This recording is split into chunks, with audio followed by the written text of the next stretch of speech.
নমস্কার বন্ধুরা, আশা করি সকলে ভালো আছেন, সুস্থ আছেন। আমি দেবজিৎ আপনাদের সাথে পুনরায় চলে এলাম আর স্পোর্টস চ্যানেলে আরও একটি নিত্য নতুন ভিডিও নিয়ে। আমরা আলোচনা করবো আইপিএলের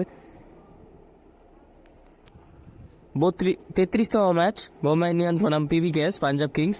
কী হতে পারে হেড টু হেড রেকর্ড, সম্ভাব্য প্লেইং 11 এবং স্ট্যাটস সব কিছু নিয়ে আমরা আজ এই ভিডিওতে আলোচনা করে নেব। তো চলুন ভিডিও শুরু করা যায় কথা না বলে।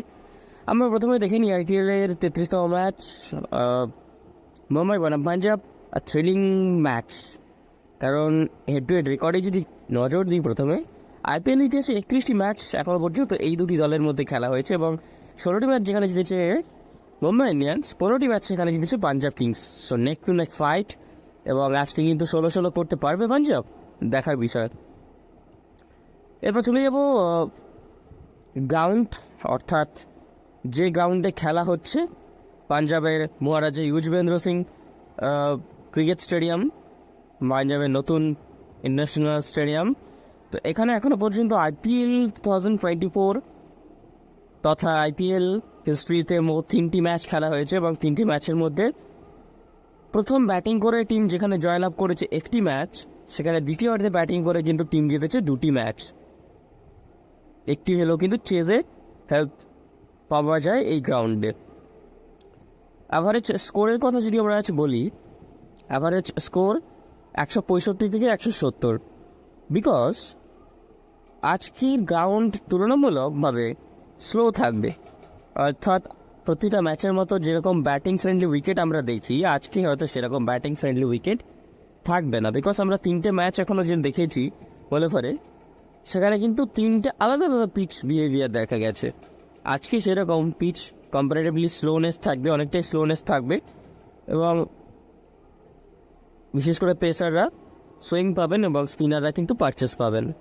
তো সেক্ষেত্রে batting to tough comparatively others match, সেই ক্ষেত্রে 170 কিন্তু চ্যালেঞ্জিং টোটাল হতে পারে চেজিং টিমের কাছে।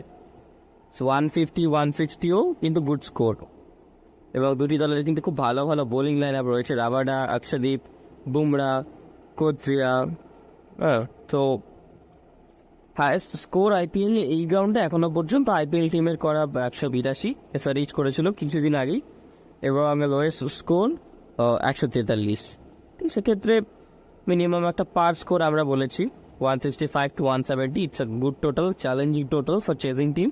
এবং ক্যাপ্টেন টসে জিতলে কিন্তু চেস করাটাই প্রেফার করবেন, তবে কেউ কোনো অধিনায়ক যদি বলেন যে তারা ফার্স্ট ব্যাটিং করতে ইচ্ছুক, সেক্ষেত্রে কিন্তু খুব খারাপ ডিসিশন হবে না, বিকজ যেহেতু পিচ স্লো, সো আরও কিন্তু সেকেন্ড হাফে আরও পিচ স্লো হতে থাকবে, এবং ডিউ যদি চলে আসে সেক্ষেত্রে extra help, but otherwise dew না আসলে কিন্তু ফার্স্ট ব্যাটিং টিমেরই কাছে কিন্তু অ্যাডভান্টেজ বেশি।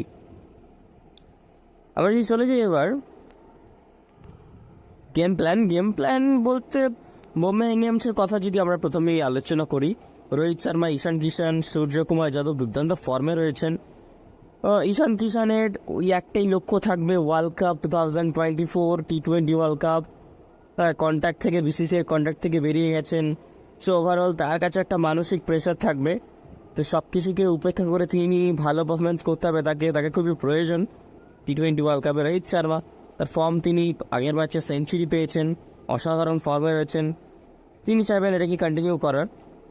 সূর্য, হার্দিককে আরও ভালো খেলতে হবে। হার্দিক চেষ্টা করছেন 4 নম্বরে আসা, দায়িত্ব নিয়ে খেলা, বাট আরও ভালোভাবে খেলতে হবে, আরও থ্রু আউট ইনিংস খেলতে হবে, কারণ তিলক, স্কাই, রোহিত, ঈশান সবাই কিন্তু ফ্রি ফ্লোয়িং খেলছে। এবার হার্দিক সেখানে যদি এসে বল বাই বয় খেলে, সেটা কিন্তু ঠিক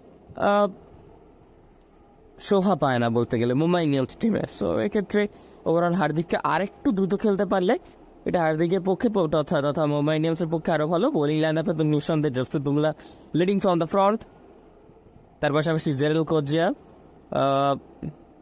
শ্রেয়াস গোপাল। আজকে শ্রেয়াস গোপাল এফেক্টিভ হতে পারে কিন্তু এই গ্রাউন্ডে। এটা টিম ডেভিড, রোমারিও, শেফার্ড। এদিকে পাঞ্জাব কিংসের কথা যদি আমরা বলি, ধাওয়ানকে আমরা আগের ম্যাচে পাইনি, এই ম্যাচে পাবো কিনা ডাউট আছে, বাট তিনি ফিরে আসতে পারেন, এই ম্যাচে আমরা ধাওয়ানকে দেখতে পারি, অধিনায়কত্ব করতে পারেন। জনি ব্রেস্টকের কাছ থেকে কিন্তু আমরা এখনও আরও রান এক্সপেক্ট করবো। এখনও পর্যন্ত জনি ব্রেস্টকের সেই প্রপার ইনিংস এখন আমরা দেখিনি। এছাড়া প্রভসিমরন সিং, জিতেশ শর্মা কারোর কাছ থেকে ঠিক প্রপার ইনিংসটা আসছে না। তো পাঞ্জাবের middle order batting line up আরও তুখর করতে হবে। শাহরুখ খান ভালো করবেন নিশ্চয়ই, আগের ম্যাচে আমরা দেখেছিলাম। শশাঙ্ক সিং সব থেকে ইমপ্রেস করেছে যিনি, আশুতোষ শর্মা। সো এনাদের উপর অবশ্যই ভরসা থাকবে, এনারা ভালো করবেন এবং তারা চেষ্টাও করবেন টিমকে একটা ভালো ফিনিশিং দেওয়ার। আমরা যদি প্লেইং ইলেভেনের নজর রাখি, বেস্ট প্রবাবল প্লেইং ইলেভেন কী হতে পারে, তো প্রথমে মুম্বাই ইন্ডিয়ান্স রোহিত শর্মা, ঈশান কিষান, সূর্যকুমার যাদব, হার্দিক পান্ডিয়া, তিলক বর্মা, টিম ডেভিড, মোহাম্মদ নবী। আমরা সাথে হয়তো মোহাম্মদ নবীকে দেখতে পারি, বিকজ যেহেতু পিচ একটু স্লোনেস আছে, তো সেক্ষেত্রে মোহাম্মদ নবীর স্পিন প্লাস তার যে ব্যাটিং এক্সপিরিয়েন্স সেটা কিন্তু আজ কাজে লাগতে পারে। এরপর কোজিয়াকে আমরা দেখতে পারি, বুমরা এবং মাডওয়াল ও শ্রেয়স গোপাল। এছাড়া পাঞ্জাব কিংস ধাওয়ান, ব্রেস্টো, প্রভসিমরন সিং, শ্যাম কারণ, জিতেশ শর্মা, শশাঙ্ক সিং, হরপ্রীত ব্রার, রাবাডা, রাহুল চাহার, অক্ষদীপ সিং এবং আশুতোষ শর্মা, এই তাদের বেস্ট প্রবাবল প্লেইং ইলেভেন হতে পারে। তারা যদি লিভিংস্টনকে আনতে চায় বা সিকান্দার রাজাকে আনতে চায়, সেখানে তাদের অপশান রয়েছে, আনতেই পারে। তো ব্রেস্টোর ফর্ম আবারও বলছি খুব জরুরি, শ্যাম কারণের ফর্মও কিন্তু জরুরি, তার কাছ থেকেও রানের কিন্তু প্রয়োজন। 18+ কারণ দিয়ে তাকে টিমে নেওয়া হয়েছে, সো সেক্ষেত্রে তার কিন্তু রোল অনেকটাই।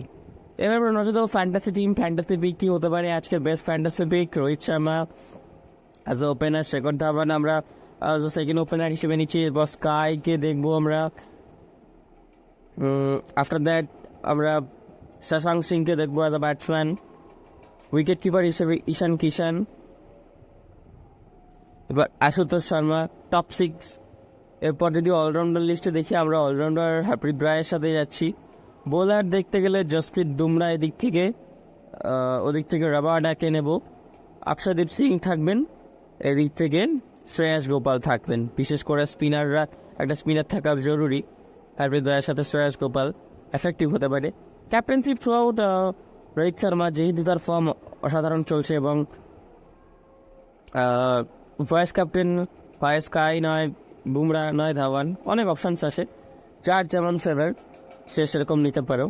তো আজকের ভিডিও আশা করি ভালো লেগেছে, এই ছিল আমাদের ইনফরমেশন। কমেন্ট বক্সে আপনার গুরুত্বপূর্ণ মতামত জানাতে ভুলবেন না। চ্যানেলটিকে সাবস্ক্রাইব করে পাশে থাকবেন, আমাদের এগিয়ে নিয়ে যেতে সাহায্য করবেন আমাদের এই চ্যানেলকে। ভিডিও ভালো লাগলে অবশ্যই লাইক করবেন। সম্পূর্ণ ভিডিওটি দেখার জন্য অসংখ্য ধন্যবাদ। সকলে শিখতে থাকবেন, ভালো থাকবেন, দেখা হচ্ছে পরবর্তী ভিডিওতে। ধন্যবাদ।